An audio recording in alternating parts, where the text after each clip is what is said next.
Good morning everyone. For today's video, I am going to share a story.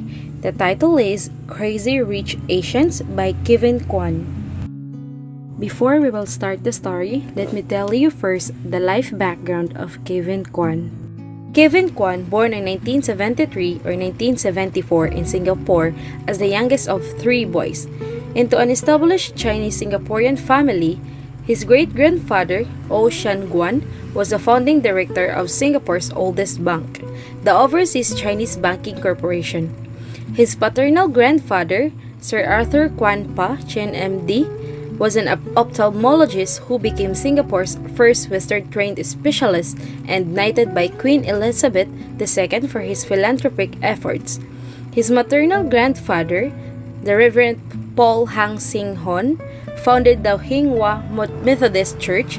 Kwan is also related to Hong Kong-born American actress Nancy Kwan and former Singaporean Finance Minister Richard Hu was a cousin of his father. While in Singapore, Kwan studied at the Anglo-Chinese School and lived with his paternal grandparents. Kwan's father and mother, an engineer and pianist respectively, moved the family to the United States when Kwan was 11. The family moved to Clear Lake, Texas, and Kwan attended Clear Lake High School, graduating when he was 16. He attended the University of Houston Clear Lake, where he earned a BA in Media Studies, after which he moved to Manhattan to attend Parsons School of Design in order to pursue a BA in photography. In New York, Kwan worked for Andy Warhol's interview magazine, Martha Stewart Living, and Tibor Kalman's design firm, M&Co. In 2000, Kwan established his own creative studio, clients of which included TED.com, Museum of Modern Art, and the New York Times.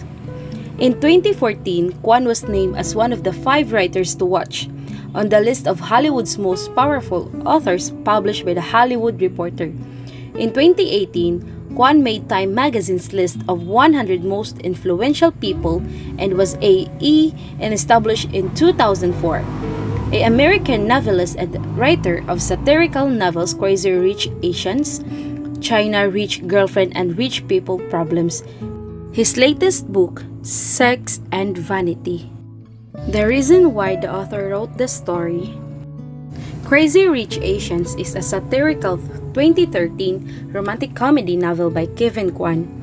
Kwan stated that his intention in writing the novel was to introduce a contemporary Asia to a North American audience. He claimed the novel was loosely based on his own childhood in Singapore. He was basing on his past and what he observed to his family for being a wealth family and the way they live with bunch of money. Crazy Rich Asians may be fiction, but given the situation I grew up in, I've had a parallel view into the very real world it depicts. I came from an old establishment family from Singapore. Our family tree goes back to the year 946. 3 families intermarried, mine the Kwans, my grandmother's the Os, and my grandfather's the Hus, which made for a sprawling clan that helps inspire the story in the novel. So let's move on to the summary of the story. Nick plans on flying back home to Singapore for the wedding and wants Rachel to accompany him. Skeptical about being away from New York for so long and curious as to whether or not an international trip means something or more serious for her relationship with Nick. Rachel is apprehensive but ultimately agrees. As an economist, Rachel knows Singapore has one of the highest concentrations of wealth in the world, and she is excited to see the island up close with Nick as her guide. Plus, she would like to visit her best friend from college, Vic, who lives in Singapore. However, Rachel knows next to nothing about Nick's family and is nervous about what to expect. As Rachel fishes for details about them, Nick clams up. Nick does not know how to begin to explain his mysterious, powerful family and his opulent life in Singapore to Rachel, since it is so far removed from their frugal lives as professors in New York. He turns to his cousin and close confidant, Astrid, for advice, and she warns him several times to prepare Rachel for the cultural shock that awaits her in Singapore. Ultimately, Nick chooses not to heed to Astrid's advice and defiantly thinks that he should be able to bring his girlfriend home with him without it being a big deal. Before Rachel and Nick even leave for Asia, gossip swirls amidst the Singaporean upper crust. Rumor has it that Nicholas Young has a new girlfriend and is bringing her home to Singapore with him for wedding of the year, between ultra-wealthy Colin Ko and supermodel Araminta Lee. Some people say Nick's girlfriend is just a no-name American-born Chinese girl, while others say she is a Taiwanese socialite. No matter the case, Nick's mother, Eleanor Young, is not pleased. As a potential heir to a massive fortune and a member of one of the most mysterious, wealthy, and powerful families in Asia, Nick should only be dating women in their social circle. That is, he should absolutely not be dating some unheard of women from New York. Despite knowing nothing about Rachel, Eleanor is certain Nick's girlfriend is a gold digger after Nick's fortune. Eleanor decides to take matters in her own hands, hiring a private investigator to conduct a full background check on Rachel and her family and enlisting her best friends and their daughters to help sabotage her son's relationship. Meanwhile, Nick's cousin Astrid is dealing with relationship problems of her own. Her husband Michael has been traveling constantly and working long hours for his struggling startup. It was only when Astrid discovers an anonymous dirty text message on Michael's phone that she grows up suspicious that he is cheating on her. The clues begin piling up, like the receipt in Michael's wallet for an extraordinarily expensive dinner at a French restaurant in Hong Kong, or the bracelet that Astrid's personal jeweler sold to Michael months ago that Michael never gave to Astrid.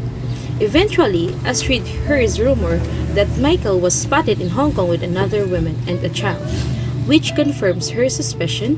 When she confronts Michael about his infidelity, he admits to having a mistress in Hong Kong and hastily moves out, despite Astrid's pleas that they work on fixing their relationship. Later, with help from her ex-fiancé and now friend, Charlie Wu, Astrid tracks down Michael in Hong Kong at his mistress' apartment to confront him again and find closure. Michael breaks down and admits that there was no mistress and that he never cheated on Astrid. His female cousin was posing as such to make it seem like Michael was cheating on Astrid. Michael confesses that he never wanted to actually marry Astrid, that he hates her family, and that he has grown increasingly unhappy over the past 5 years. He thought that if he looked like he was cheating on Astrid, she would find out and would want to leave him. He begs Astrid to let him go and move on, which breaks Astrid's heart. Once Rachel and Nick arrive in Singapore, Rachel is immediately faced with confusing cultural differences, snide remarks, and most of all, the shocking discovery that her history professor boyfriend also happens to be one of the wealthiest and most sought-after men in all of Singapore.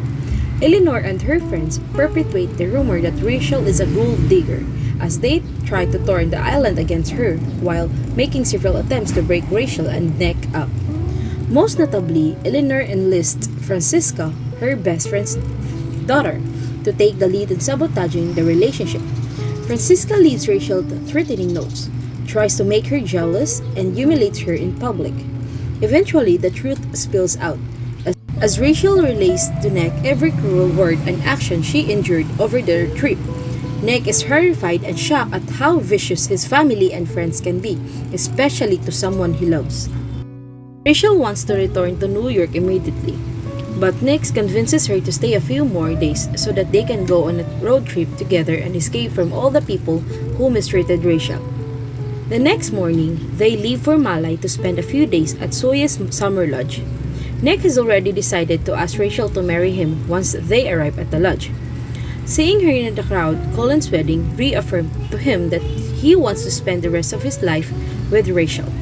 However, when Rachel and Nick arrive at the lodge, Nick's plans are shattered as they find Eleanor and Soye waiting for them. In front of both Nick and Rachel, Eleanor and Soye blatantly say that Nick is not allowed to marry Rachel, as she is from an improper background. Eleanor divulges that Rachel's father did not die in a construction accident. He is alive and in jail in Shenzhen, while Rachel's mother, Carrie, is wanted for kidnapping charges. Reeling from the shocking news and Eleanor and Zoe's cruelty, Nick and Rachel leave the lodge immediately. Rachel begs Nick to give her time alone to process all that she has heard, so he drops her off at a nearby lodge for the night. Once he leaves, she takes a taxi to Picklin's house, where she then hides out for several days. Ignoring Nick and still reeling from the pain and shock, while at the ghost house, Rachel decides that she needs to go to China to meet her father and is adamant that Pick, not Nick, accompany her. The ghost talk Rachel into at least seeing Nick face to face once before the trip. Rachel obliges but uses the opportunity to break up with Nick and get away from all the pain and cruelty she has experienced in Singapore. In his heartbreak, Nick spends several days wasting away at Colin's house while Collins is away on his honeymoon. Worried about Nick, Colin comes back early and convinces Nick to go after Rachel again, even if it seems impossible. On the day Pick and Rachel are meant to leave for Shenzhen, they find their driveway blocked by an SUV. Nick helps out, followed by Carrie, fresh off the plane from Cupertino. Surprised and angry to see both Nick and her mother, Rachel tries to leave for Shenzhen anyways. Carrie begs her daughter not to go to China and launches into the story she has been carefully hiding for 29 years. Carrie reveals that long ago she was living in China, married to an abusive alcoholic. She was able to cope with the abuse for a short while with the help from an 18-year-old neighbor boy whom Carrie began having an affair with. Eventually, Carrie became pregnant and Carrie knew the child belonged to the neighbor, not her husband. Luckily, no one suspected Carrie of infidelity.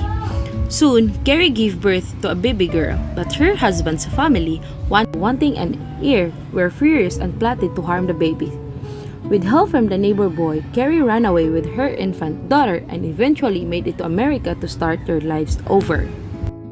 When Carrie finishes her story, Rachel is appalled at her mother's dark past, realizing that the man in jail is not her father, but is the man who made Carrie's life miserable. Rachel is glad Carrie stopped her from going to China. Rachel and Carrie patch up their relationship, and Carrie reaffirms how much she likes Nick and thinks Rachel should give him a second chance. Rachel obliges and steals off to have a moment alone with Nick. The two forgive one another wholeheartedly, and the novel closes as everyone bickers playfully about where to go for a meal. So let's move on to the main characters of the story.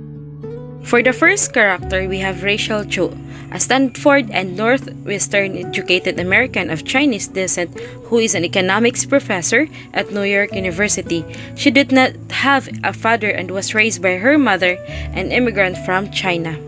For our second character, we have Nick Young or Nicholas Young, Rachel's boyfriend, who is a history professor at New York University as well. He currently lives with Rachel in New York City but is originally from Singapore and hails from a rich family. Third, we have Carrie Chu, Rachel's single mother, a real estate agent in Cupertino, California, who immigrated from China to the United States. Next, we have Eleanor Young, Nick's controlling mother who disapproves of Rachel. She is revered by her friends and many people her age for becoming Mrs. Philip Young. However, Eleanor wasn't liked by Zoe. She has spent most of her adult life trying to position Nick as Zoe's favorite grandchild. Next character, we have Astrid Teo, Nick's fashionable cousin who is referred to as the goddess and is known for her beauty and impeccable fashion sense. Her old Maniparinakan family, the Leongs, are implied to be even richer than the Youngs. Next character, we have Go Picklin, Rachel's bubbly, generous, outspoken, and shopaholic old friend who comes from a rich Singaporean family who owns a property development and construction company. Next, we have Francisca Xiao, the heirs of her family's company, Xiao Foods. She is Nick's vain, snobbish, and socialite ex-girlfriend who doesn't like Rachel. Her mother, Nadine, is also good friends with Eleanor. Next, we have Colin Ko, Nick's best friend and Astrid's cousin, whose family is one of the richest in the world. His wedding to Araminta Lee is the most talked about wedding in all of Eastern Asia. His mother, who died years ago, was the sister of Astrid's father. Next, we have Michael Teo, Astrid's ex-army husband who owns a startup company. And for our last character, we have Charlie Wu, Astrid's tech billionaire ex-finance who still has feelings for her despite being married to someone else. Astrid's parents disapprove of him because he does not come from an old money family like hers. For our next topic, we have setting. For our first setting, we have Soye's summer lodge. In the lodge, it happens that the mother of Nick tells everything that she discovered the life of Rachel and her family background, and it makes Rachel feel ashamed because of what happened, and even she have no idea about his father because she was with his mother. And after what happened, Nick plans to whisk Rachel away to his grandmother's summer lodge in Malaysia to escape from his crazy family in Singapore and to ask Rachel to marry him. Next setting, we have Go Pei Clin's house. Is Rachel's old best friend and her best friend house where she hides out for several days, ignoring Nick and still reeling from the pain and shock. While at the ghost house, Rachel decides that she needs to go to China to meet her father and is adamant that Pick, not Nick, accompany her. The ghost talk Rachel into at least seeing Nick to face once before the trip. Rachel obliges but uses the opportunity to break up with Nick and get away from all the pain and cruelty she has experienced in Singapore. Setting, we have Singapore. With its high concentration of wealth, hidden mansion, ceaseless whispering, and rigid social strata, like its residents, Singapore is presented as being overwhelming, showy, and dripping with wealth, despite being wildly still similar from Rachel and Nick's normal day-to-day life in New York. Singapore is also normal for Nick. Nick's adaptability between his two lives show the two conflicting sides of Nick, the frugal New York University professor and the likely heir of Tearsall Park. But for Rachel, it is fun if you are surrounded with positive people, and yet it is frustrating if you are also surrounded with negative people. And that is the emotion what Rachel felt when she went to Singapore with her boyfriend. It also happened in the Singapore where Francisca tried to sabotage her and make her jealous in the event. So let's move on for the themes of the story. First theme, we have friendship. In such a materialistic world, friendship seems difficult to come by. Do these people like me for me or my money? There are essentially three sets of friendships that are presented. Nick and Colin, Rachel and Picklin, and Eleanor and her crew of gossipy moms. The younger generation has built quality friendship that offer support and stability for each other. Friends always go whatever the craziness you did. They would not let you down and leave you, yet they join and would not let you do it alone. And next character, we have family. The notion of family is central to this novel. What should a family look like? How should a family interact? What are the responsibilities of a family? The characters wrestle with what it means to be a family and in what ways people are beholden to the family. In a world where money and lineage dictate much about a life, family takes on a heightened relevance, but different characters value family different because even if Nick's mother are so evil, but still Nick has the gut to stay calm and believe what is right, and he keep his faith in the ground in which he still show respect to his mother by not talking despite of what his mother said to his loved one. And in Rachel, she believes that family what mattered the most, so she believed that her mother says to her when she was about to go to China. And for the last theme, we have foreignness and the other. There's a lot of attention in Crazy Rich Asians, especially about where a person is born. The irony of the snobbiness of the rich in Singapore is that many of them disdain that which they or their families once were. We can notice in the novel because in the first place, as Rachel was the target because she is different from others, and Miss Eleanor knows already about Rachel, so she looked down Rachel of being poor and being middle class. Next, let's move on to the symbols. First, we have fish. Dead raw fish symbolize Rachel's unwelcomeness within Singapore's elite. When Rachel innocently refers to Nick as a catch, Francisca leaves a dead fish in Rachel's bungalow with a note reading, "Catch this, you gold-digging cunt." and Francisca referred to Fish in conversation throughout the novel to covertly tell Rachel that she does not belong among the upper crust, highlighting that Rachel is not welcome in their inner circle and that she will be victim to them as long as she remains with Nick. It looks like they threatened Rachel of being there, and that was their way to make Rachel disappear, but they did not succeed. Because of love, they are not afraid of what will happen at that day. Next, we have Mahjong. In the land of crazy rich Asians, there are Mahjong scene which Rachel and Eleanor's relation hit a peak tension. And to understand that, you first gotta know what the game is. Mahjong symbolizes that Miss Eleanor is eager to win the battle. She is eager to do everything to make Rachel disappear, and Rachel sighed she did not take the game that she win because her only purpose is to know why Miss Eleanor did not like her, and the game is the only way to find out the reason. Lastly, we have money as a bridge of all to access or to get what you want to satisfy yourself. Money serves as power because, as Miss Eleanor called her private investigator and asked for the life background of Rachel, the private investigator did not doubt, yet he did it as soon as possible to get the money. Money will lift you up as a young family, and other always wants to have a fancy and classy event to show that they are wealthy and more powerful by having an abundant event. For our last topic, we have lesson. For our first topic, we have always tell the truth. One of the major crises for the film's protagonist involves a tragic story from the past that was kept hidden. As our parents often told us, no matter how insufferable the truth is, it is best to stand by it.